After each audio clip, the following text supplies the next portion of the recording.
রাগের মাথায় আপনি সন্তানকে বললেন তুই মর, ফেরেশতারা বলল আমিন। তোর ভবিষ্যৎ অন্ধকার, ফেরেশতারা বলল আমিন। রেগে মেগে আপনি আপনার মেয়েকে বললেন জীবনেও তোর কপালে স্বামীর ভাত জুটবে না, ফেরেশতারা আবারও বলল আমিন।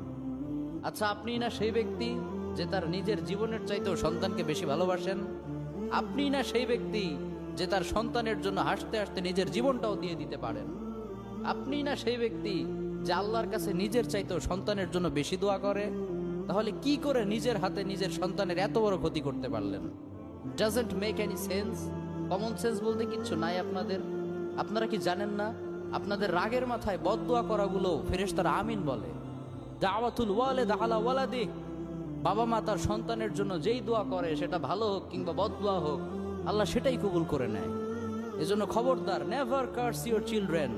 রাগের মাথায় কখনো সন্তানকে অভিশাপ করবেন না। খুব বেশি রাগ উঠে গেলে তার জন্য উল্টা